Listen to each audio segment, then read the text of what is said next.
Sí, si no estic jo per a... Este és fàcil. Vale.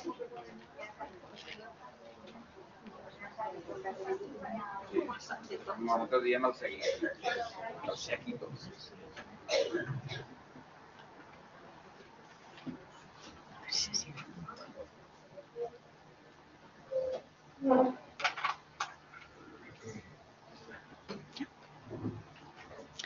Buenos días, bienvenidas, bienvenidos al tercer Congreso Internacional del Cuidado en Igualdad, que este año tiene por objeto reflexionar sobre el reconocimiento de los derechos del cuidado. Para llegar a su reconocimiento es preciso haber realizado un trabajo de fundamentación previo. Fundamentar los derechos consiste en mostrar las razones que imponen o respaldan el deber moral de su reconocimiento jurídico. Y en ello hemos venido trabajando desde el primer Congreso del Cuidado, celebrado en mayo de 2018, y que dedicamos a trabajar sobre las necesidades que reclamaban el reconocimiento de este derecho. El segundo Congreso se celebró en 2020, en tiempos de pandemia, con todas las limitaciones que ello supuso, pero lo hicimos. Y lo hicimos porque la necesidad se convirtió en imperiosa. La pandemia COVID-19 agudizó la necesidad preexistente. No es que provocara la crisis de los cuidados, sino que más bien sacó a la luz o reveló de manera extraordinaria el problema subyacente, que obviamente se intensificó, elevando los cuidados a la categoría de valor social indispensable. Este tercer congreso pretende, una vez cimentado el sustrato del derecho, configurar los distintos elementos necesarios para su reconocimiento. Vamos a hablar de su contenido o de sus contenidos, pues con el tiempo, y luego reflexionaremos sobre ello. Se ha visto la conveniencia de hablar de los derechos del cuidado, por eso que vamos a establecer dos mesas diferentes, una del derecho al cuidado como derecho a recibirlos y otra como el derecho a cuidar, a procurarlos. Vamos a hablar de su titularidad, de su ejercicio, de sus límites y especialmente de sus garantías, lo que exige hablar también de los sujetos obligados. Ya sabemos que los derechos sirven de bastante poco sin garantías y estas deben ser la prioridad. Y ahí las y los juristas tenemos la responsabilidad de trasladar a los políticos este mensaje.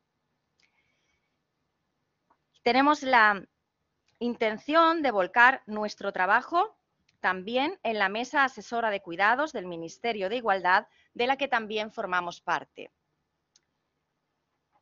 Quiero decir, la Cátedra de Economía Feminista.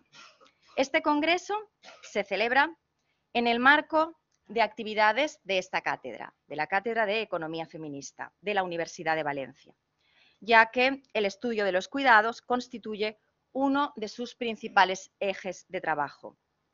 La Cátedra de Economía Feminista ha estado trabajando desde su fundación por la sostenibilidad de la vida y para ello es esencial reconocer las actividades de reproducción social, entre ellas el cuidado de las personas como actividad imprescindible para que la vida se sostenga. De ahí que estas investigaciones sean también imprescindibles y deban tratarse en todas las áreas del conocimiento, especialmente en derecho, para garantizar su protección. Por eso, quiero sinceramente agradecer a la Conselleria d'Economia Sostenible, Sectors Productius, Comerç i Treball, y especialmente a la Dirección General de Economía Sostenible, que forma parte de la Comisión Mixta, su apoyo constante, así como también al Vicerrectorado de Transferencia e Innovación. Gracias, Vicerrectora, y gracias, Director General, por permitirnos trabajar desde nuestras convicciones. Y gracias también al equipo de la Cátedra de Economía Feminista, compañeras del Institut Universitari d'Estudis de les Dones. Continuaré con los agradecimientos, pues considero que es muy importante hacerlos porque mi trabajo sobre la repercusión que la prestación de los cuidados por parte de las mujeres ha tenido para sus derechos y, en definitiva, para la igualdad, puesto que su asignación a ellas ha determinado su posición subordiscriminada, tiene ya una larga trayectoria que se inició desde mis investigaciones doctorales, tesis doctoral dirigida por la profesora Julia Sevilla, y se ha ido enriqueciendo con las aportaciones de tantas compañeras y maestras, muchas de las cuales forman parte de la Red Feminista de Derecho Constitucional, que ha sido un estímulo primordial para el mismo, sobre la base de un enfoque epistemológico común. El estudio del derecho constitucional desde la perspectiva de género, categoría de análisis para explicar y entender la discriminación por razón de sexo. Especialmente a mis compañeras de la red más cercanas, como Mar Esquembre, Asunción Ventura, que ya intervinieron en las ediciones anteriores, y Margarita Soler, que interviene mañana, junto con Laura Nuño, presidenta de la Red Feminista, Yolanda Gómez, directora del Centro de Estudios Políticos y Constitucionales, también integrante de la red, y Sefa Ridaura, presidenta de la Asociación de Constitucionalistas de España, todas ellas reconocidas constitucionalistas a quienes les he pedido su visión y su valoración sobre estas investigaciones que para gran parte de la academia son todavía novedosas, incluso desconocidas. Y precisamente por ello también quería agradecer a Sefa que me invitase a participar recientemente en el Congreso de la ACE, justamente para poder dar a conocer estos trabajos. Y por eso agradezco también a mis compañeras y compañeros del Departamento de la Facultad de Derecho, del Departamento de Derecho Constitucional, que se han querido sumar a este proyecto, cuyas reflexiones estoy segura de que van a ser valiosísimas, así como las de otras compañeras de la UNED, de la Universidad Miguel Hernández, de la Universidad Rey Juan Carlos, de la Universidad de Pisa, de la Universidad Antofagasta de Chile y de la Universidad Europea. También gracias a todas las profesoras y profesores que forman parte del comité científico de este congreso, como la profesora Victoria Camps, y que con su prestigio incrementan su valor. Y gracias al comité organizador, muchas gracias a Mónica Gil, a Vicenta Tasa y a Beatriz Bosch por su apoyo y ayuda. También a Samuel Coloma, que está pendiente ahí velando porque la tecnología no nos falle. Y por último, muchas gracias a todo el público presente, pero también al que nos sigue online, que hay muchas personas que nos están siguiendo desde otros lugares, desde otras universidades y particularmente a las y los colegas de la facultad, de otros departamentos que habéis mostrado vuestro interés por el acto y os habéis querido sumar y nos estáis acompañando. Y también al decanato de la facultad por brindarnos su apoyo, no solo en esta, sino en anteriores celebraciones. Y ahora ya pues me toca dar las palabras aquí a todas las personas que han tenido la amabilidad de asistir a la inauguración. Y en primer lugar tiene la palabra el profesor doctor Javier Palau, degà de la Facultad de Derecho. Muchas gracias, Ana. Yo seré muy breve. A mí me cumple el darles la bienvenida a los que son de fuera de la facultad y desearles pues, que estos 2 días sean provechosos. También quería agradecer el trabajo del equipo organizador, el trabajo del Instituto de Estudis sobre les Dones y el de la Cátedra de Economía Feminista y a todo el equipo encabezado por Ana, pero también está Beatriz, está Mónica, está Vicenta. Yo creo que hacéis un trabajo encomiable y que estos congresos tienen sus resultados. También quería agradecer aquí la presencia del director general y de la vicerrectora porque, pues eso, toda presencia refuerza las cosas que hacemos.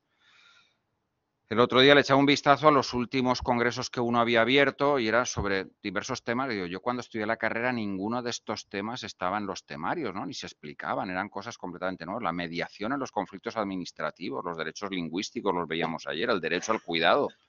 Esto, del derecho al cuidado, yo creo que Jesús Ballesteros algo en primero dijo en una cita sobre Merleau-Ponty, así, sacado de la memoria, pero vamos, abuela pluma y sin influir. Y eso me recordaba que mi maestro decía que no es nada preocupante que vayan saliendo nuevos temas. Lo preocupante sería que la academia fuese incapaz de ponerlos encima de la mesa, tratarlos, proponer soluciones y llegar a acuerdos sobre cómo llevarlos adelante, ¿no? Dice, el símbolo de la modernidad es que la sociedad evoluciona y va creando nuevos conflictos que nosotros estamos llamados a resolver.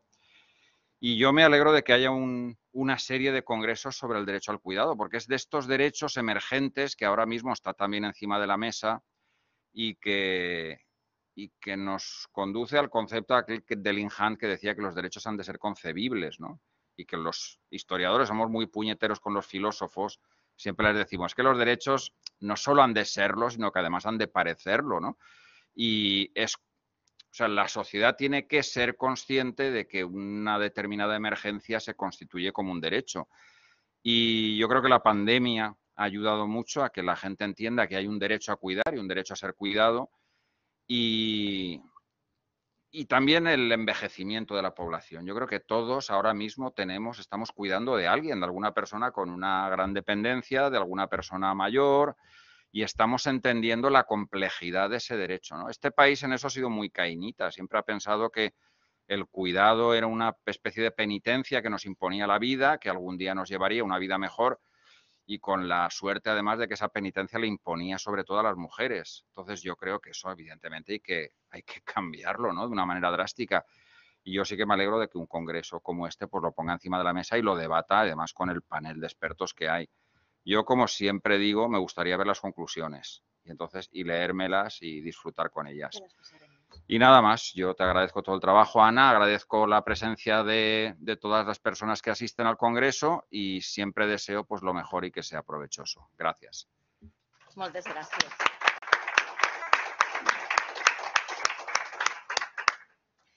I ara té la paraula don José Vicente Soler Gironès, director general d'Economia Sostenible.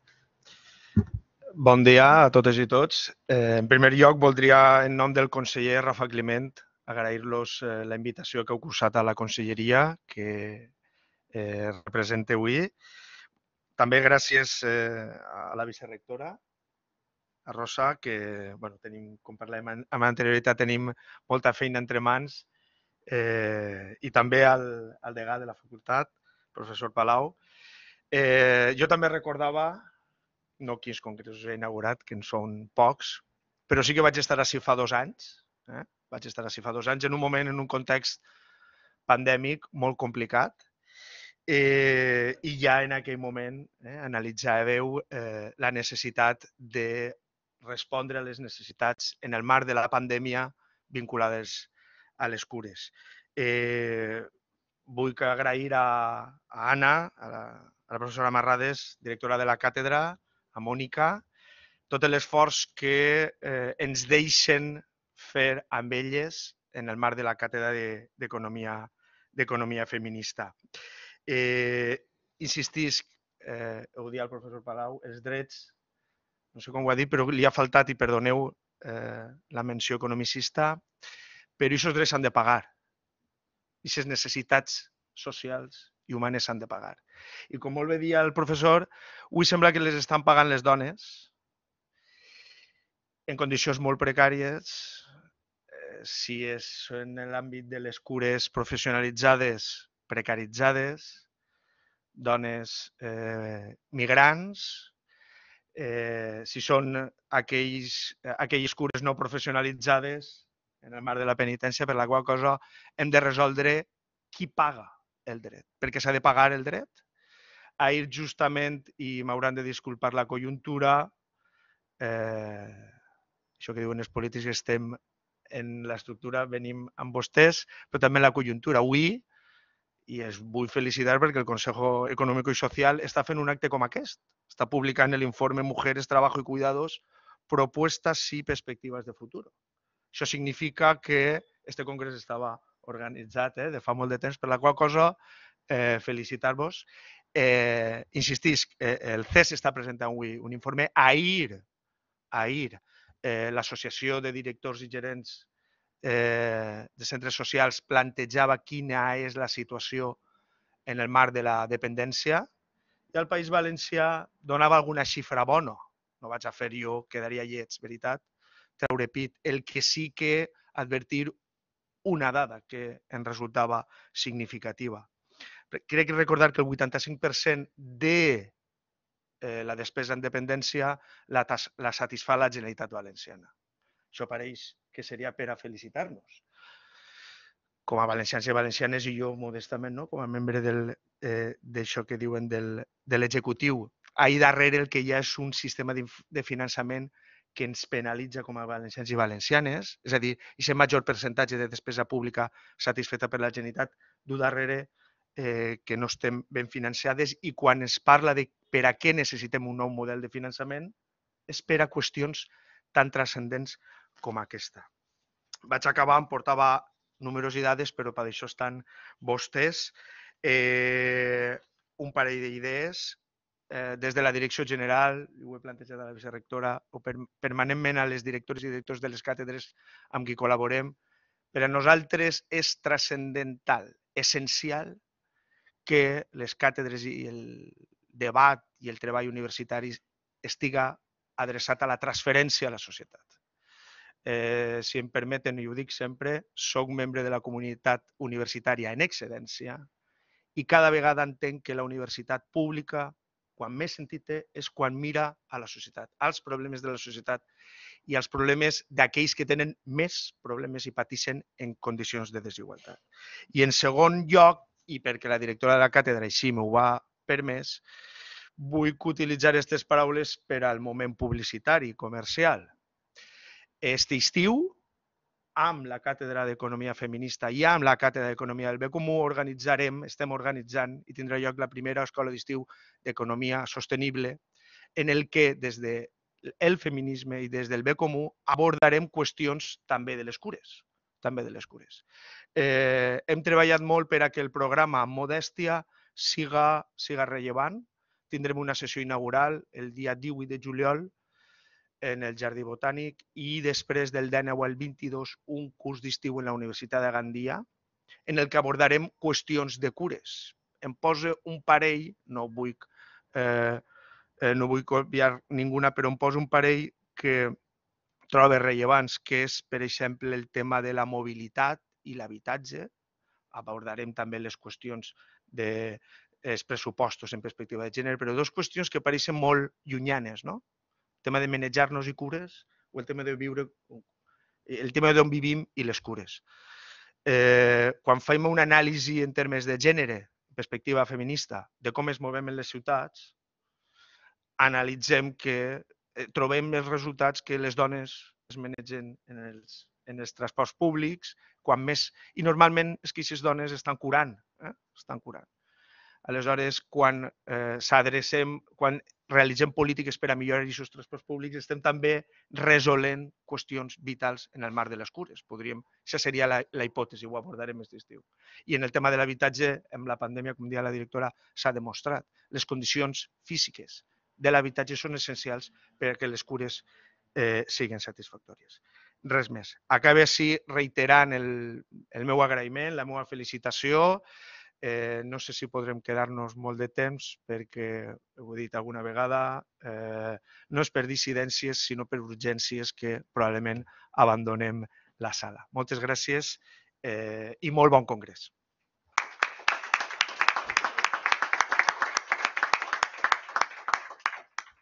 Molt bé, i per últim tenim a la professora doctora Rosa Donat Beneito, vicerectora de Transferència i Innovació, que per acabar inaugurarà el congrés. Rosa, no. Moltes gràcies, Anna, directora del congrés, estimat Javier, degà de la Facultat de Dret, estimat José Vicente, director general d'Economia Sostenible. Bon dia a totes y a tots. Comienzo por recordar que la Cátedra de Economía Feminista, que promueve la celebración de este congreso, tiene como objetivo propiciar una mirada feminista sobre la economía, generando pensamiento crítico y promoviendo alternativas para orientar la economía hacia un cambio de modelo más humano, que cuide a su población, teniendo en cuenta el trabajo reproductivo y los cuidados relacionados con la sostenibilidad y con la vida. Las tareas de investigación, difusión y divulgación inherentes a la estructura de las cátedras en la Universidad de Valencia cobran especial relevancia cuando la transferencia de conocimiento tiene un valor social añadido.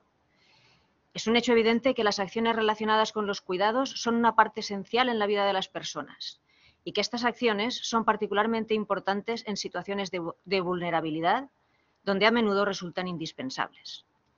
Es también sobradamente conocido que la acción de cuidar se ha llevado a cabo tradicionalmente por las mujeres, a menudo en detrimento de sus derechos, por lo que se hace necesario promover actuaciones que contribuyan a corresponsabilizar y universalizar la función cuidadora. Es por ello que nos complace particularmente acoger el acto que hoy se celebra, el tercer Congreso Internacional del Cuidado y la Igualdad, que tiene por objeto, como nos ha recordado Ana, el reconocimiento de los derechos a recibir cuidados y a cuidar. La Universidad de Valencia, como entidad generadora de conocimiento, a través de la actividad investigadora de su personal docente e investigador, puede y debe contribuir al desarrollo de la sociedad. El señor Generoles está completamente de acuerdo en mí en que la actividad de la Cátedra de Economía Feminista contribuye de manera significativa a analizar de manera crítica el impacto de los sistemas productivos sobre los derechos humanos, las condiciones de vida, el medio ambiente y la igualdad. Y que todo ello resulta necesario para articular colectivamente un nuevo pensamiento que conduzca a prácticas económicas no contaminadas por la obsesión cortoplacista del crecimiento económico, más permeables a valores humanos, sociales y ecológicos, y que, por tanto, respeten los ritmos y ciclos naturales de la vida, orientándose al bienestar de las personas. Este congreso constituye sin duda un magnífico ejemplo de cómo la actividad de las cátedras de la Universidad de Valencia contribuye a la necesaria transferencia de conocimiento que demanda la sociedad actual. En nombre de la Universidad de Valencia, es un placer para mí dar las gracias a las organizadoras del evento, a los y las ponentes y a todos y todas las participantes en este congreso, a los cuales doy la bienvenida. Espero y deseo que disfruten de unas jornadas productivas y agradables. Y con esto doy por inaugurado el tercer Congreso Internacional del Cuidado y la Igualdad. Muchas gracias.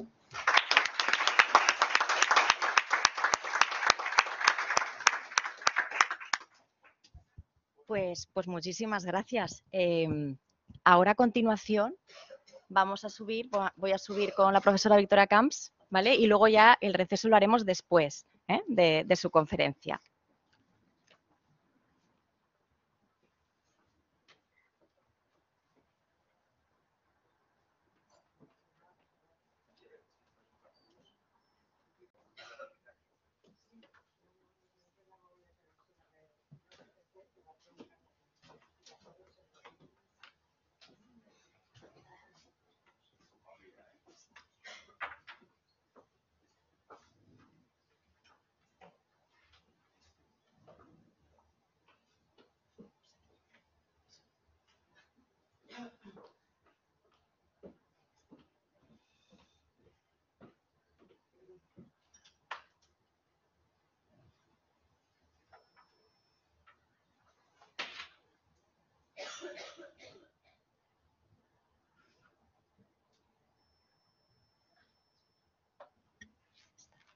Pues bien, voy a presentar a nuestra invitada. Victoria Camps, yo creo que es de sobra conocida, pero además, bueno, creo que tiene un currículum extraordinario.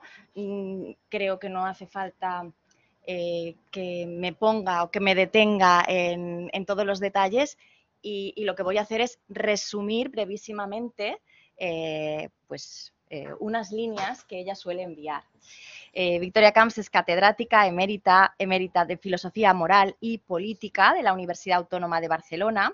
Ha sido senadora independiente por el Partido Socialista, consejera del Consell Audiovisual de Cataluña y presidenta de los comités de bioética de España y Cataluña. Actualmente es presidenta de la Fundació Víctor Grífols i Lucas. Desde 2018 es consejera permanente de Estado.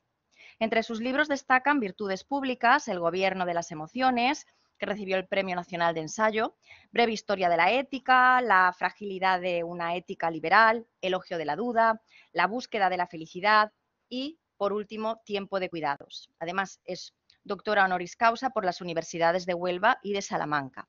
Esta es la presentación estándar, pero yo quería hacer la mía. Y es que yo no tengo bastantes palabras de agradecimiento para Victoria por todo lo que ha supuesto. Antes mencionaba las aportaciones y las contribuciones de todas las profesoras, de todas las amigas, ahora ya amigas, maestras, que bueno, pues han ido enriqueciendo mi trayectoria y la de muchas otras personas y compañeras que estamos aquí hoy seguro, pero justamente la de Victoria ha sido para mí muy relevante. Primero porque hace mucho tiempo, antes de conocerla, cayó en mis manos El siglo de las mujeres, que era un librito que ella siempre dice, no sé, era un librito que no...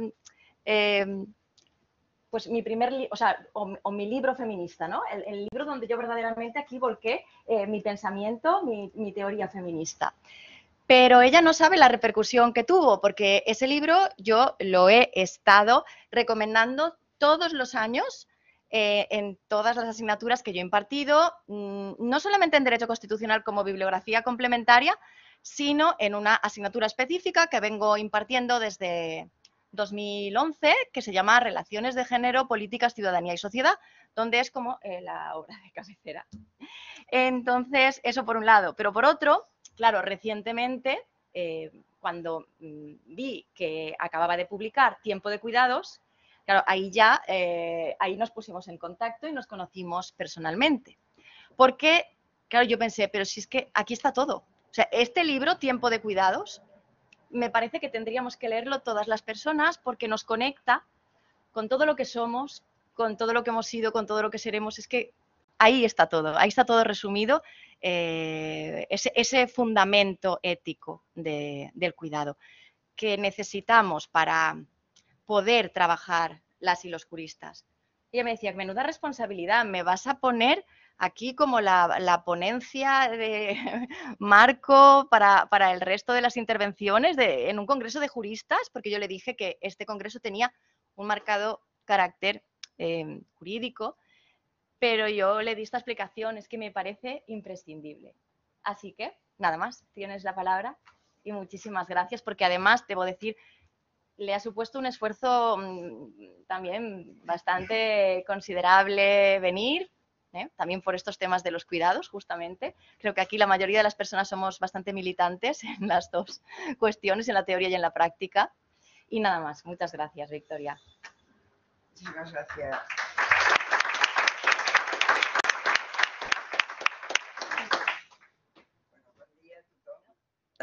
Estimada vicerrectora, director general, degà de la Facultad de Dret, muchas gracias a todos y a todas por estar aquí y muchísimas gracias, Ana, por tus palabras de, en fin, todo sentido, ¿no? De elogio y por la invitación. A mí esto de dar una conferencia inaugural todavía me impresiona, y pienso ¿qué he hecho yo para merecer estar aquí, ¿no? Una conferencia inaugural en una facultad de Derecho, además, ¿no? Que es una cosa que me satisface mucho porque no solo representa un reconocimiento hacia mi persona, sino hacia la filosofía, ¿no? Que creo que es algo que en la universidad es muy importante que lo cultivemos y lo mantengamos, ¿no? Que a veces la interdisciplinariedad y el diálogo entre disciplinas es difícil. Parece que cada uno con lo suyo tiene suficiente y no es así, ¿no? Y yo, bueno, en mi caso más aún ahora que soy consejera de Estado y que me he metido en el derecho, que he hecho casi un curso intensivo de derecho administrativo y que casi ya me darían el título de derecho, me parece, sin necesidad de estudiar, pues veo la necesidad de meternos en otros lenguajes, en otros discursos, en otra forma de razonar, sobre todo para temas que nos conciernen a todos, ¿no? Porque, a ver, cuando yo escribí Tiempo de Cuidados, pues he de decir que uno de los retornos más gratificantes que tuve fue el correo de Ana, que me felicitó por el libro y me dijo qué bien, porque en el ámbito del derecho este tema lo estamos trabajando, lo queremos trabajar más, creemos que es un tema importante. Y esto veo que está ocurriendo en muchas disciplinas, no solo en el derecho, también en la economía, también en la psicología, también en la antropología, en la arquitectura. Es decir, yo creo que el urbanismo, muchas disciplinas se están dando cuenta de que el tema del cuidado también les concierne de alguna forma. Bien, lo que yo voy a hacer es efectivamente lo único que puede hacer una filósofa, ¿no? Que es un marco general bastante abstracto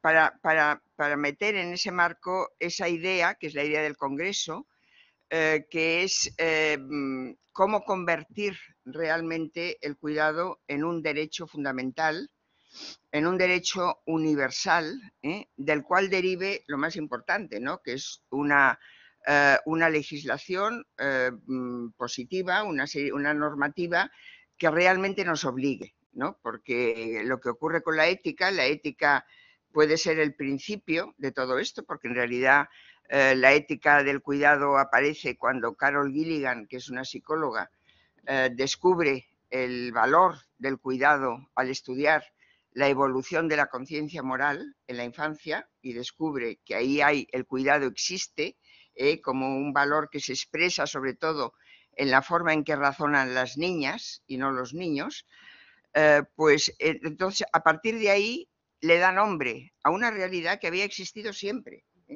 pero que era totalmente invisible e ignorada, porque estaba en la vida privada y porque se hacían cargo las mujeres de una forma gratuita, ¿no? Y por lo tanto el cuidado era algo tan natural que no hacía falta hablar de ello, ¿no?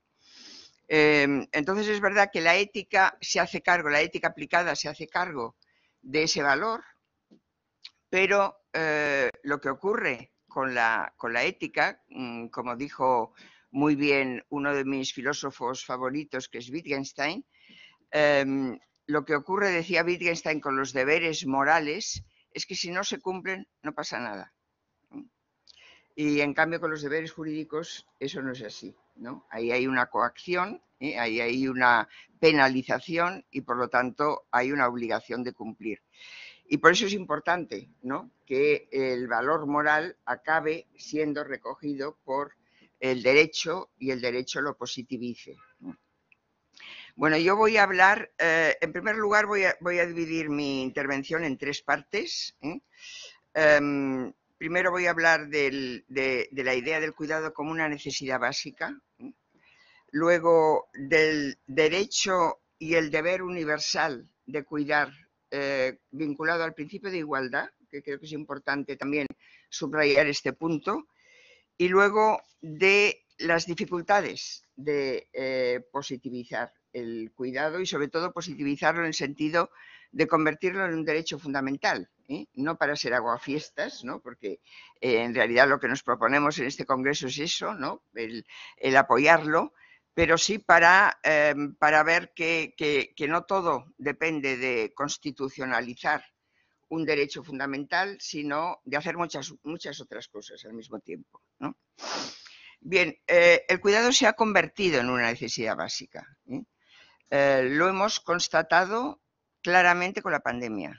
Ha sido clarísimo, era un problema de salud pública y porque era un problema de salud pública, el posible contagio o evitar el contagio no dependía solo de cuidarse cada uno a sí mismo, sino de cuidar a los demás. Es decir, el cuidado recíproco de unos a otros era absolutamente fundamental para evitar lo único que podíamos evitar al principio, que eran los contagios, a través de unas medidas muy drásticas. A partir de aquí han ido surgiendo una serie de problemas también a raíz de la pandemia. Quizás la más escandalosa ha sido lo que ha ocurrido con las residencias geriátricas. Y eso ha puesto de manifiesto también que hay una serie de fenómenos actuales que no habíamos previsto de una forma adecuada y que se ha ido improvisando mucho y que finalmente, cuando ha ocurrido una crisis como la pandémica, pues ha aflorado todo aquello que no estaba previsto ni se había tratado de una forma adecuada.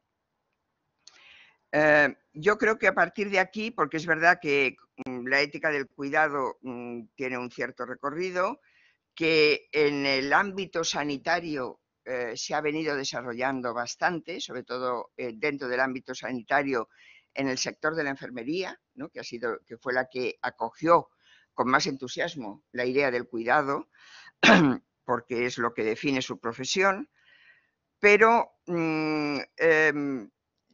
hoy creo que ya el cuidado está más allá del ámbito del sanitario, ¿no? Hay una politóloga que es Joan Tronto, que lo dice muy claramente en un libro que se llama Caring Democracy, una democracia cuidadora, que extiende la obligación de cuidar a toda la democracia. Es decir, la democracia tiene que ser cuidadora y la política tiene que ser cuidadora, la administración tiene que ser cuidadora y todas las organizaciones también de la sociedad civil tienen que asumir esa responsabilidad del cuidado. ¿Por qué? Porque se ha convertido en una necesidad básica, el tener que cuidar, la necesidad de cuidar y el derecho a cuidar y a ser cuidados, ¿no? Las dos vertientes del derecho. ¿Por qué se ha convertido en una necesidad básica? Yo creo que aquí hay dos elementos que ya en la mesa anterior ya han salido los dos. Se ha repetido mucho y solo los voy a mencionar. Uno es el hecho de que la mujer, que era el sujeto del cuidado propiamente dicho, ha llegado un momento en que ha accedido afortunadamente a la vida productiva y no se ha quedado solo en el ámbito de la vida reproductiva y por lo tanto no ha necesitado ayuda, por decirlo de una forma muy maldicha, ¿no? Y muy simple, para cuidar, no podía abarcarlo todo. Y además se ha reconocido, que esto es lo importante, ¿no? Que el cuidar es también un trabajo, aunque no ha sido nunca, y en parte no tiene que serlo, un trabajo remunerado. El trabajo vinculado a la vida reproductiva no es un trabajo remunerado, lo cual no quiere decir que no tenga que ser un trabajo reconocido. Hay dos conceptos que yo creo que son muy importantes, ¿no? Porque muchas veces cuando hablamos de conciliación, de vida laboral y vida familiar, no hay que pensar tanto en una remuneración, en una compensación monetaria, económica, también, ¿no? Sino en un reconocimiento de aquellas personas que cuidan, tanto las que cuidan profesionalmente, porque se dedican a eso, como las que cuidan de una forma gratuita. O sea, la mujer accede, se emancipa, la mujer, y eso es una cosa del siglo de las mujeres, que es el siglo XX, desde mi punto de vista, ¿no? La revolución de la mujer ocurre en el siglo XX y al acceder a la educación, a la formación, al sufragio universal, al mundo del trabajo, deja de hacer cosas que había hecho siempre y además se empieza a reconocer de una forma masiva que ese contrato sexual, como lo llamó Carol Pateman, ¿no? Un contrato sexual tácito, que ha dividido el trabajo doméstico entre un trabajo del hombre y un trabajo de la mujer, es totalmente injusto, no es equitativo y por lo tanto no es de recibo seguir manteniendo esa división del trabajo. Yo empiezo el libro Tiempo de Cuidados haciendo referencia al libro de Catherine Marshall que se titula ¿Quién le hacía la cena a Adam Smith? Es una constatación clarísima, ¿no? Adam Smith es un gran economista, el padre de la economía liberal, un gran filósofo, pero tenía a su madre que hacía muchas cosas, nadie sabe ni cómo se llamaba su madre, ni cómo era, ni nada, pero si no hubiera hecho todo si no hubiera tenido a su madre al lado, pues seguramente Adam Smith no hubiera sido Adam Smith. O sea, por una parte hay esta cuestión, ¿no? La cuestión del feminismo, que lleva a desbaratar una división del trabajo que no es justa. y por otra parte el envejecimiento de la población, ¿no? Porque es verdad que el cuidar va dirigido a etapas de la vida que son etapas distintas. Hay que cuidar de la infancia, hay que cuidar a los enfermos, hay que cuidar a las personas dependientes y discapacitadas, pero hay un fenómeno nuevo que no estaba nada organizado, que es las personas mayores que empiezan a ser dependientes y que por lo tanto empiezan a necesitar cuidados, ¿no? Esto, como decía antes, es una cuestión que se ha ido improvisando, que la hemos ido tratando de la forma que nos ha parecido más conveniente, no siempre desde un punto de vista ético, digamos, ni de valores, sino desde un punto de vista de conveniencia o utilidad material. Y la pandemia ha puesto de manifiesto que no lo estamos haciendo bien. Es decir, la forma de tratar a los mayores en nuestra sociedad tiene que ser repensada, tiene que ser revisada. La mayoría de las personas querrían, bueno, hay una estadística que yo me la encontré cuando trabajaba en el libro, que es la que dice que solo el 4% de las personas que están en residencias geriátricas están allí por voluntad propia. El 4%. Es poquísimo. Yo no me lo creía. Entonces, claro, la mayoría de las personas querrían envejecer y morir en casa, ¿no? Y además, pues quizá el cuidado asistencial, incluso médico asistencial, del final de la vida en casa es más económico y puede ser más eficaz que el que se hace en hospitales o que se hace en otros centros. Y por otra parte, otra cosa que la pandemia ha puesto de manifiesto es la debilidad, la fragilidad. La pandemia ha puesto de manifiesto muchas vulnerabilidades, ¿no? Pero una de ellas es la de la atención primaria. La atención primaria es la parte de la medicina, una de las partes quizás más importantes de la medicina, pero la menos atendida porque era la menos espectacular, digamos, políticamente, ¿no? Hacer un hospital mucho más espectacular que tener médicos de atención primaria. Y hace pocos días, creo que fue ayer o anteayer, se constata que muchas plazas de MIR de atención primaria quedan vacantes porque no hay personas que quieran ocuparlas, ¿no?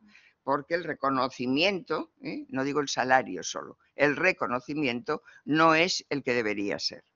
Bien, todo eso ha llevado a una constatación, que es que, bueno, a dos constataciones. Una, que nadie debe estar dispensado de cuidar.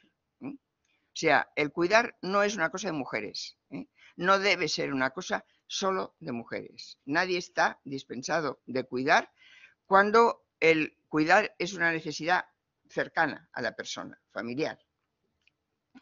Y por otra parte, en ese nadie entra también el sector público y no solo el sector privado. Es decir, pero entra el sector público, pero el sector privado tiene que seguir comprometido con el cuidado. Es decir, es un compromiso público-privado. Esto lo dice muy bien la autora a la que me he referido antes, Joan Tronto. Dice, hay que concebir el cuidado como un valor público y un conjunto de prácticas públicas, reconociendo al mismo tiempo que el cuidado es altamente personal y en este sentido privado. Es decir, el hecho de que tengamos un estado de bienestar satisfactorio, lo digo con la boca pequeña porque no sé si es del todo satisfactorio, pero bastante satisfactorio comparándonos con muchos otros países, no debe reducir el compromiso de los individuos, ¿no? Con todo, con la educación, con la sanidad, con el trabajo, con el empleo, con la vivienda, con todo lo que proporciona el Estado. Pero esto en el cuidado es especialmente importante. Es especialmente importante. Y es especialmente importante, paso a la segunda parte, por si queremos convertir el cuidado en un derecho y un deber universal. Creo que de lo que he expuesto sucintamente en esta primera parte se deduce lo que debería ser ya un principio fundamental, un principio ético fundamental. Todos tenemos derecho al cuidado, en las dos acepciones, ¿no? Derecho a ser cuidados y derecho a cuidar, y todos tenemos el deber de cuidar, es decir, sin excepciones. Este derecho a cuidar y este derecho a ser cuidados, sobre todo, hay que entenderlo como un nuevo derecho social,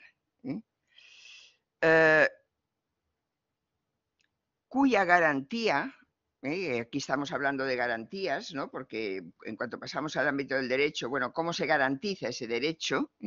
Cuya garantía no es una obligación exclusiva del Estado, sino también de las personas, ¿no? Por eso es un derecho que implica, del que se deducen deberes políticos, pero también deberes sociales y deberes individuales.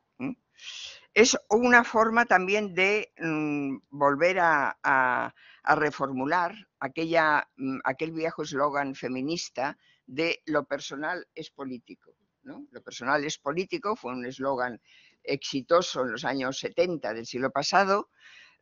No hay grandes problemas personales, privados, que no deban ser abordados también políticamente, lo cual no quiere decir que dejen de ser problemas personales, individuales también, ¿no? Y que conlleven también compromisos individuales. La misma Tronto, Joan Tronto, que como pueden ver es una de mis autoras de cabecera en el tema del cuidado, ¿no? Porque realmente el libro no tiene pérdida, ¿no? Lo que dice.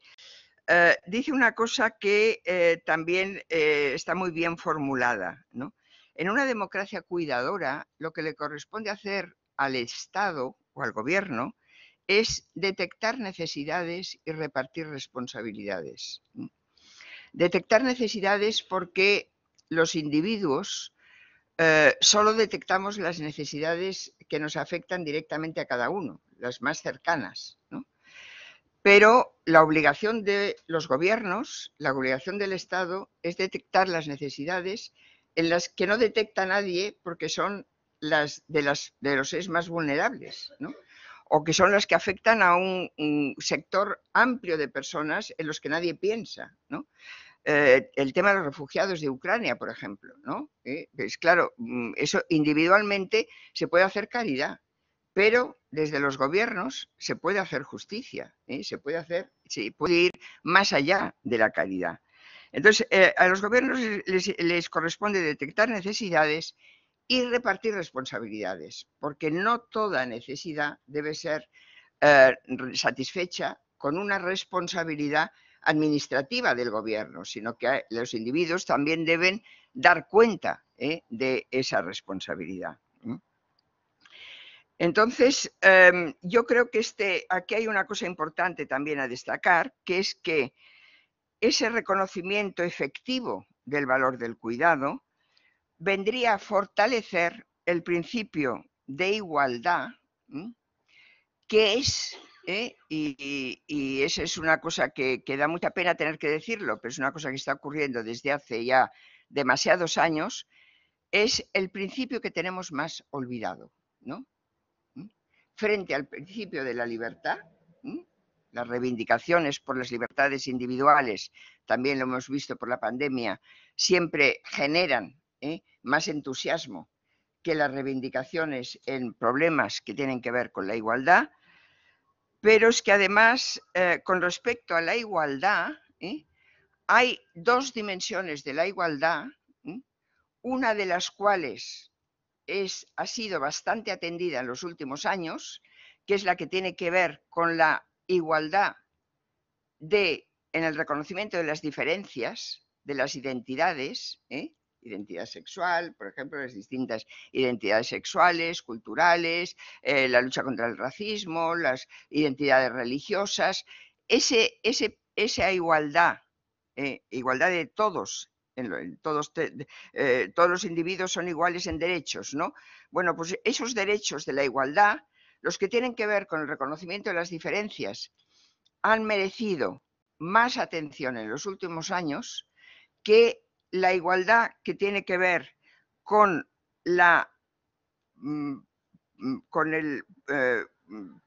el dar los mínimos vitales que garantizan los derechos sociales, es decir, esa igualdad más material, el proveer a todo el mundo con los mínimos vitales que garantizan todos los derechos sociales, que es lo que ha sido desatendido por causa de la doctrina neoliberal de la subordinación de la política a la lógica económica, es decir, por todo eso que estamos denunciando en teoría desde hace mucho tiempo y que ha llevado a recortar los derechos sociales, que ha llevado a recortar los derechos sanitarios y que ha hecho que un sistema sanitario como el nuestro, por ejemplo, que es un sistema en teoría muy bueno, en el caso de la pandemia haya visto que ha tenido una serie de fracasos y una serie de deficiencias, y han visto una serie de deficiencias por culpa de recostes derivados de la crisis económico-financiera que sufrimos antes de la crisis sanitaria. Entonces yo creo que esta división, eso es una idea que la explica muy bien Luigi Ferrajoli en el Manifiesto por la Igualdad, ¿no? Él distingue entre estas dos formas de entender la igualdad. Una cosa es el reconocimiento de las diferencias, en lo cual se han volcado las de izquierdas, sobre todo en los últimos tiempos, y es verdad que todas las normativas, toda la legislación ha ido en esa dirección, reconocimiento de las diferencias, pero se ha preterido, se ha ignorado, se ha obviado, porque la política se ha subordinado, insisto, a la economía y a una economía de un tinte muy neoliberal, todo lo que eran los derechos sociales propiamente dichos, ¿no? El derecho al cuidado tiene que entrar en esa segunda acepción de la igualdad. Es un derecho social más. El derecho de todos a ser cuidados, a ser acompañados, a ser protegidos, a ser asistidos cuando lo necesitan, ¿no? Entonces, el aumento de las desigualdades, ¿no? La brecha de la desigualdad, eso que se llama la teoría del 1%, ¿no? Que el 1% de la población mundial posea la mitad de la riqueza global, y eso viene en detrimento de las políticas sociales y de la calidad de vida y de la forma de vida del resto de la población, eso no ha merecido atención, una atención explícita, especial, por parte de las políticas más progresistas. Yo creo que de ahí deriva el declive del socialismo, el declive de la izquierda, el no saber atender a aquello que debe ser realmente una política de progreso, ¿no? Que es no perder de vista la dimensión más importante de la igualdad, que es evitar la pobreza absoluta, que es evitar que las personas no tengan los mínimos vitales para poder subsistir, para poder hacerse un plan de vida, para llevar una vida digna. Y el cuidado está dentro de esas políticas de igualdad. Está dentro de esas políticas de igualdad porque, por ejemplo, uno de los temas que hoy preocupan a los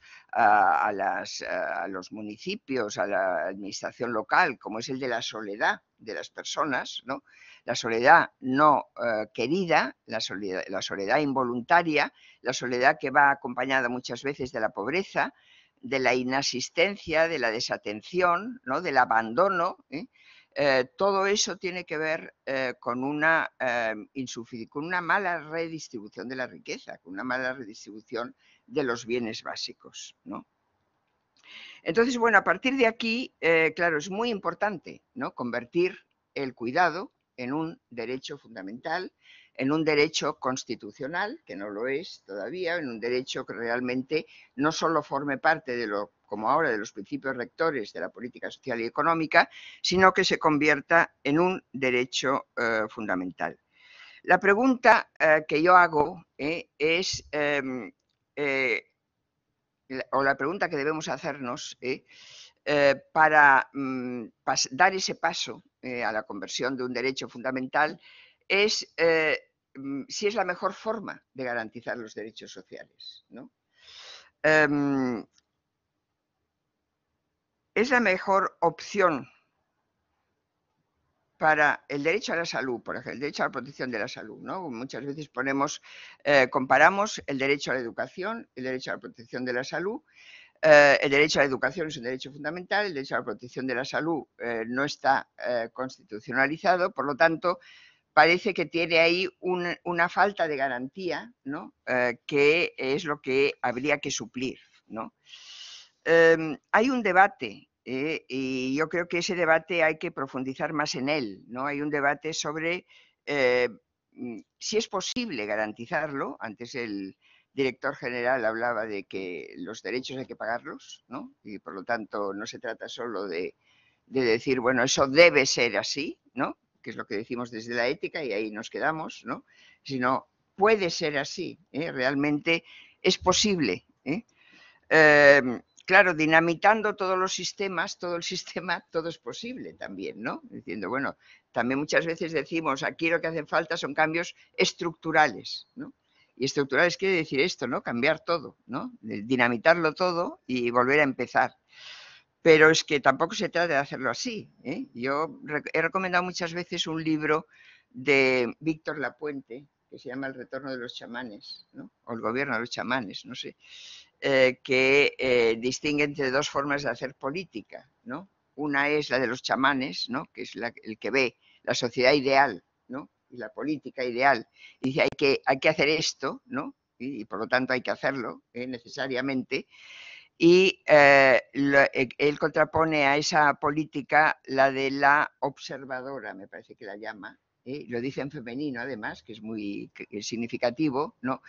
Que es la que va paso a paso cambiando políticas concretas, ¿no? Y reformando cosas que no funcionan bien, ¿no? Entonces, ¿qué ocurre con esa propuesta, ¿no? de convertir en derecho fundamental el derecho al cuidado, el derecho a los cuidados, ¿no? Bueno, una de las críticas que hay frente a esto es que se generan expectativas inalcanzables. Es decir, parece que proclamando el derecho ya todos los cuidados están garantizados y resulta que luego no es así. La expectativa es inalcanzable, entre otras cosas porque la sanidad, el presupuesto de sanidad puede crecer indefinidamente. Yo recuerdo cuando yo era senadora en el año 1993, en la primera reunión de grupo que tuvimos con la ministra de Sanidad, que entonces era Ángeles Amador, recuerdo una cosa que ella dijo y me quedó grabada. Dice, piensen ustedes que la sanidad, el presupuesto de sanidad no tiene techo. A diferencia de la educación, dijo, que es más limitada, ¿no? Porque la educación, una vez hemos decidido cuándo es obligatoria, cuándo tiene que ser gratuita, puede haber circunstancias que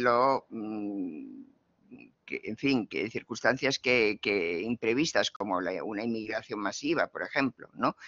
Pero la sanidad, el desarrollo científico-tecnológico y la cantidad de expectativas que genera, de necesidades que crea, de ofertas de ofertas posibles, ¿no? Es tan grande, ¿no? Que no tiene techo, y eso es lo que hace difícil el convertirlo en un derecho así, en general, ¿no? Porque hay quien dice no, es que no debería ser un derecho a la protección de la salud así en general, sino que de alguna forma habría que distinguir entre lo mínimo que debe ser objeto de derecho y lo máximo que no puede ser garantizada como derecho, sino que solo algunos pueden acceder porque se lo pueden permitir. Bueno, eso es lo que ocurre en Estados Unidos, y el Estado de Estados Unidos no es un Estado social, ¿no? Es decir, tener una protección de la salud solo para los ancianos y para los pobres no es una protección de la salud satisfactoria. Por lo tanto, pero ese es un debate, ¿no? O sea, genera expectativas inalcanzables. Hay un peligro de litigación excesiva también, se dice, ¿no? Cuantos más derechos constitucionalmente protegidos, más litigables son, y la litigación, y eso parece que está comprobado, y eso seguramente lo sabéis vosotros mejor que yo, no favorece siempre a la gente más vulnerable, ¿no? Porque no es la gente más vulnerable la que litiga más, sino la gente que se lo puede permitir, ¿no? Y por otra parte, algunos estudios parece que ponen de manifiesto que no todos los países con mayor protección constitucional registran mejores cuotas de protección de la salud. O sea, no todas las que tienen mayor protección constitucional de la salud registran una mayor protección de la salud. O sea, que no siempre una cosa deriva de la otra, ¿no? De una forma automática. Entonces, frente a esto, yo siempre pongo un ejemplo que tiene que ver también con la comparación entre educación y sanidad. El Sistema Nacional de Salud, de Sanidad, se dice de salud, de sanidad, porque el Sistema Nacional de Salud en nuestro país es muy bueno. Es un sistema muy bueno. Tenemos una Ley General de Sanidad que es del año 86 y que ha sido desarrollada, pero es una ley de sanidad. En cambio, en educación, ¿cuántas leyes de educación tenemos? ¿Y tenemos una educación más satisfactoria que la sanidad? Yo diría que no. Tenemos muchos más problemas de educación, de base, que de sanidad. Sanidad tenemos un problema de presupuesto, tenemos un problema de listas de espera, tenemos un problema de falta de medios, de falta de recursos y sobre todo reciente, ¿no? Por los recortes últimos. Pero el sistema es bueno. Entonces, ¿de qué depende? ¿No? ¿De qué depende el que en unos casos funcione mejor que en otros? ¿De qué depende la credibilidad en un sistema más que en otro? Porque en el sistema de sanidad creemos, en el sistema educativo creemos menos, ¿no? Entonces, hay otras iniciativas que aparentemente son más modestas, ¿no? La propuesta, por ejemplo, de crear un sistema nacional de cuidados, ¿no? Que es algo que se puede ir haciendo, volviendo a la idea de la puente, ¿no? Poco a poco, ¿no? Ir creando un sistema nacional de cuidados de la misma forma que se ha ido creando un sistema nacional de salud, ¿no? Que puede ir avanzando y que, paralelo a la reivindicación del cuidado como un derecho fundamental. O otra iniciativa también interesante es la iniciativa de las ciudades que cuidan, ¿no? La administración local es una administración muy cercana a las personas y por el hecho de ser cercana a las personas tiene más claras las necesidades de las personas más vulnerables y por lo tanto, y además tiene más posibilidades de sinergias entre los distintos elementos que pueden intervenir en la creación o en la construcción de una ciudad que cuida a las personas desde todos los frentes posibles, no desde la asistencia social o desde la medicina o desde la enfermería, sino también desde el urbanismo, desde la arquitectura, desde la ingeniería, desde la economía, desde la psicología, desde muchos ámbitos, ¿no? Yo pienso que todo esto es lo que hay que ir articulando, ¿no? Y esa articulación se puede hacer, ya digo, desde la administración, pero se puede hacer también desde la universidad, ¿no? O sea, que la universidad también, la formación en las distintas disciplinas podría introducir ese elemento que, como decía, me parece el decano hace un momento, no estaba en el derecho hace años, pero es que no estaba en ningún sitio, no estaba ni siquiera en la filosofía. Voy acabando ya, ¿no? Porque creo que debo acabar. Quiero acabar con una recuperación de la ética, podríamos decir, ¿no? Porque me he metido un poco en un campo que no es el mío, que es el del derecho. Se trata de reconstruir los derechos sociales, ¿no? De reconstruir el Estado de Derecho, que decimos que tenemos un Estado social de derecho, pero quizá lo que tenemos más propiamente es un Estado burocrático de derecho, ¿no? Un Estado donde los procedimientos burocráticos parece que lo han absorbido todo. Y hablando de cuidado, yo siempre reivindico que el cuidado hablar de cuidado significa tener en cuenta dos dimensiones distintas. Una es la dimensión de los servicios que hacen falta, los cuidados que hacen falta. Y por lo tanto eso sería relativamente fácil, es ir concretando, proyectando todas esas ideas en una serie de servicios que las personas necesitan o en una serie de políticas públicas como la política de conciliación, ¿no? Que son necesarias para hacer más factibles, más ágiles los cuidados.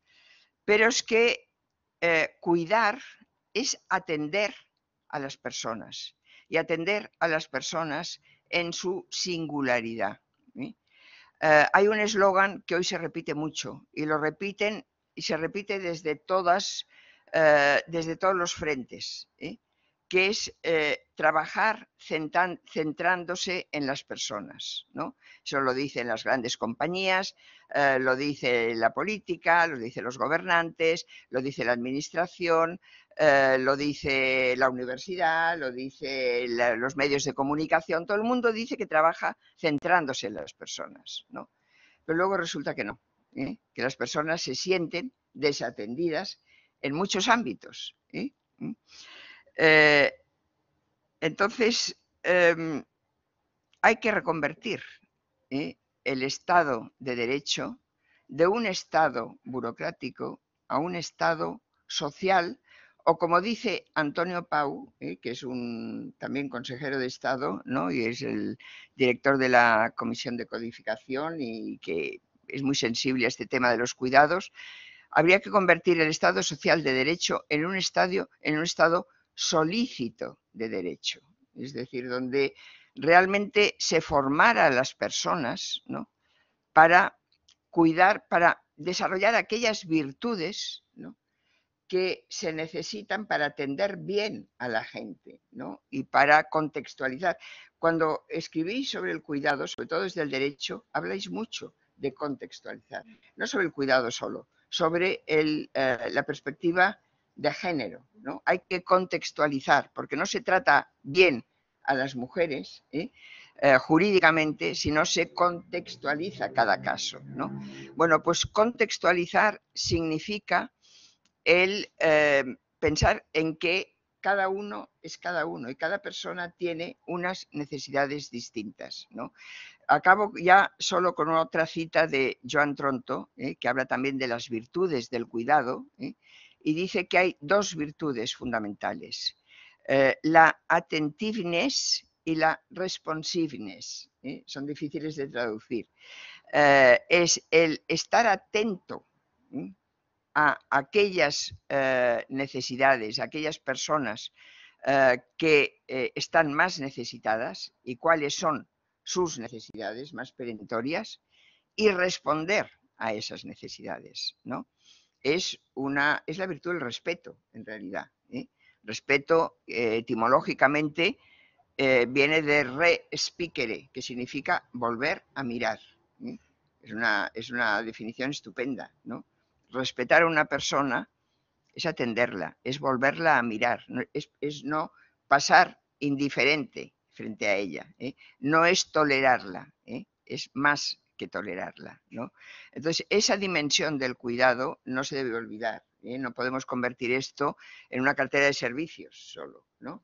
Sino en otra manera de hacer las cosas, ¿no? Cuidar es también una manera distinta de hacer las cosas, ¿sí? Y de relacionarnos con los demás. Y acabo con esto. Muchas gracias.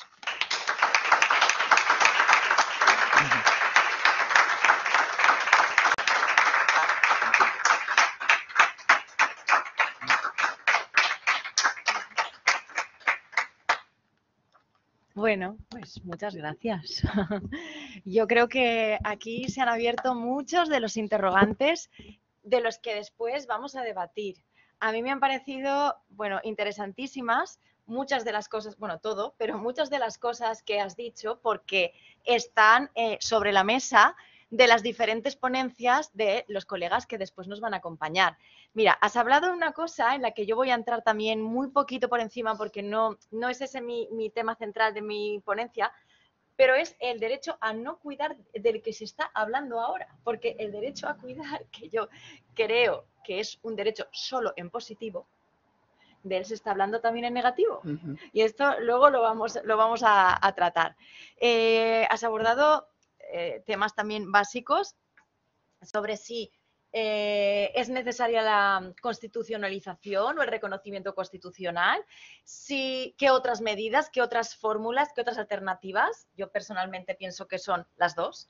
Todo tiene que ir al unísono.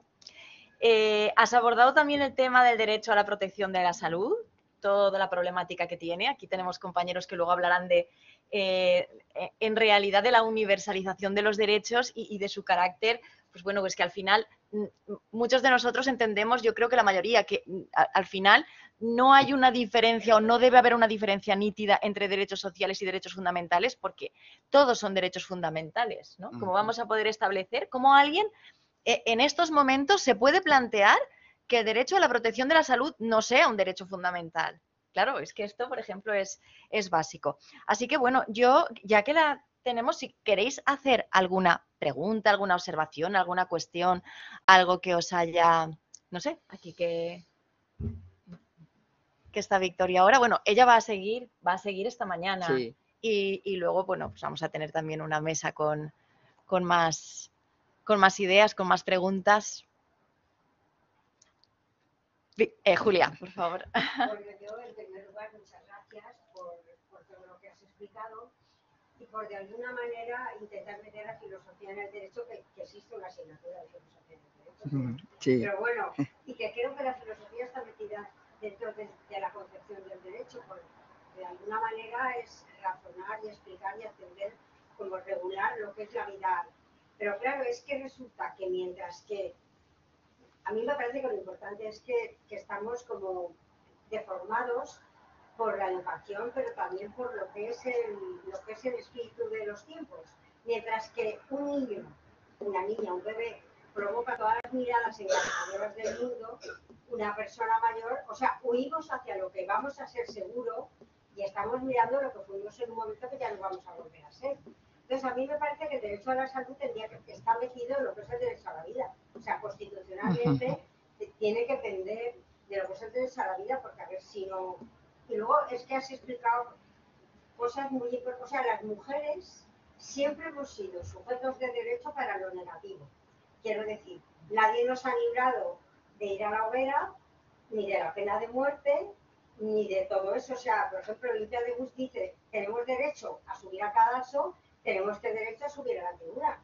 Pero mientras que ese derecho de subir a la tribuna o de tener poder todavía sigue retranca, o sea, todavía no está establecido de verdad, todavía no.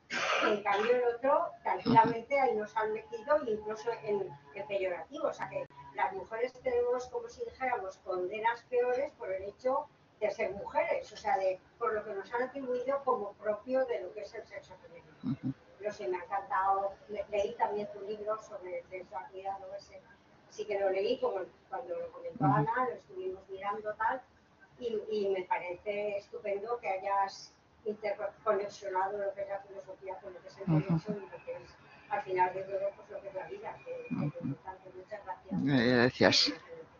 Gracias.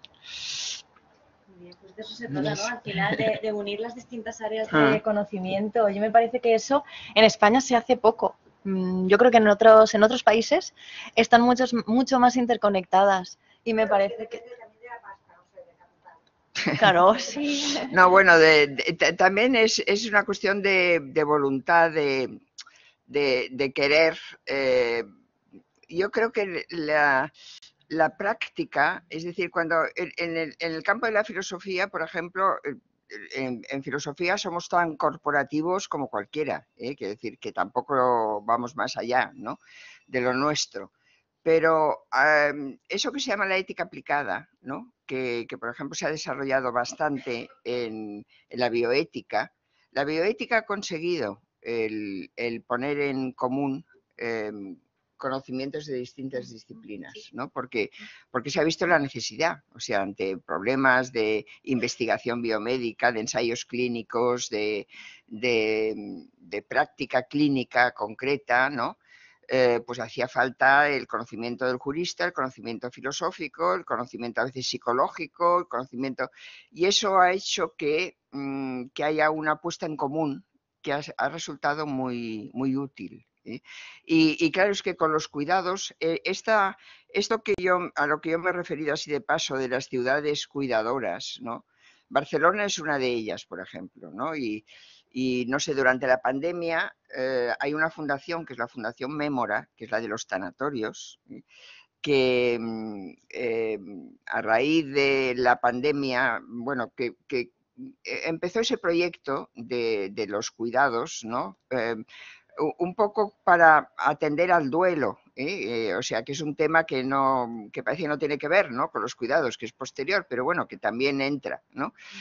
Y bueno, a raíz de la pandemia, pues se organizaron una serie de seminarios y fue muy interesante porque eran seminarios telemáticos, pero donde se hicieron grupos de trabajo y al final ha salido un libro blanco de todas las disciplinas que pueden de alguna forma contribuir a hacer una ciudad más cuidadora, ¿no?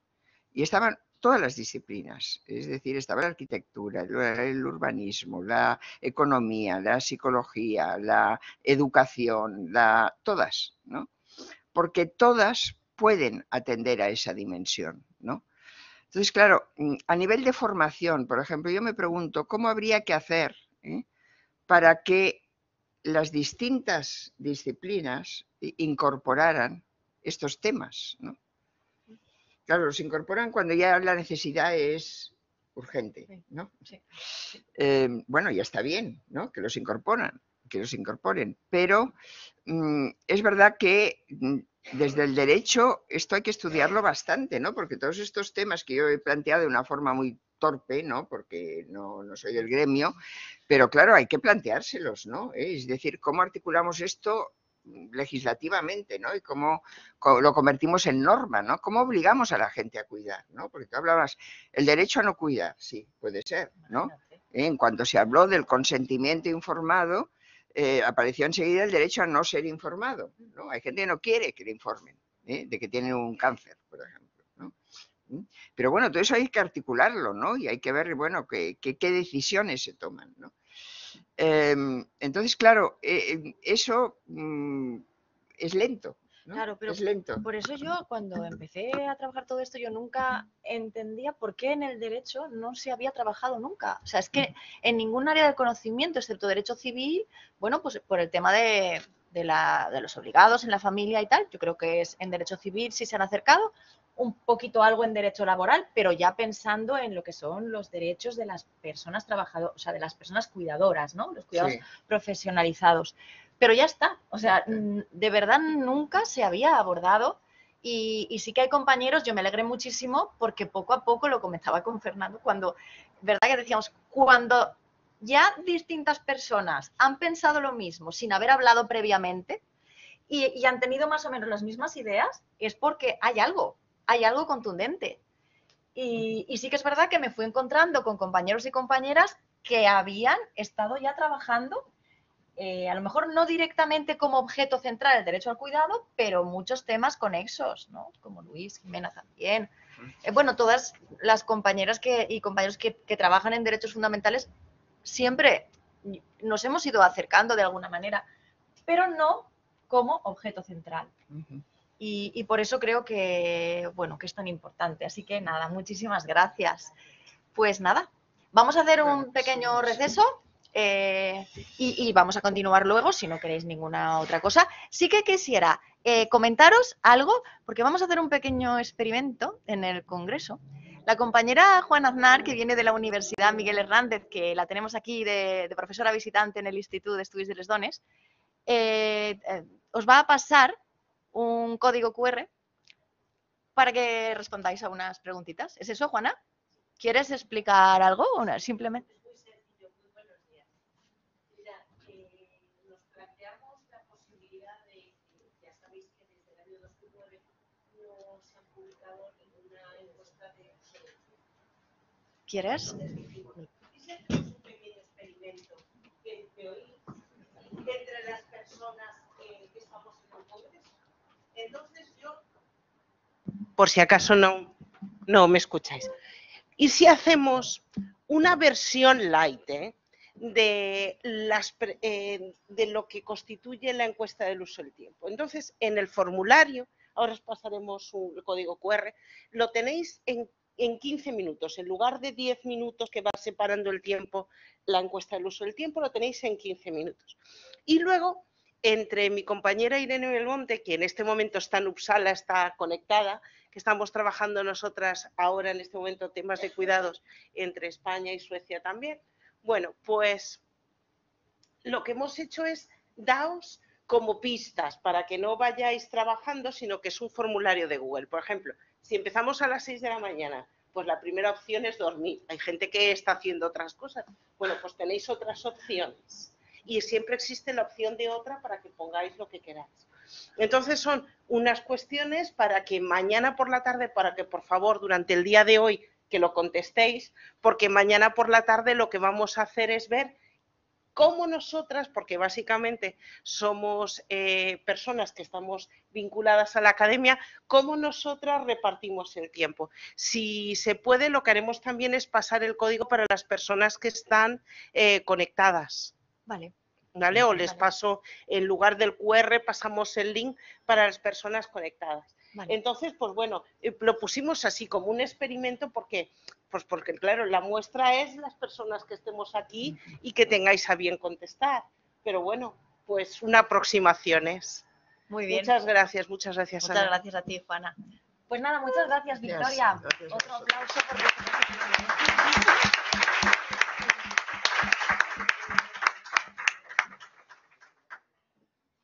Vale, pues no sé, 15 minutos, no sé cómo vamos de tiempo. A ver. Está previsto.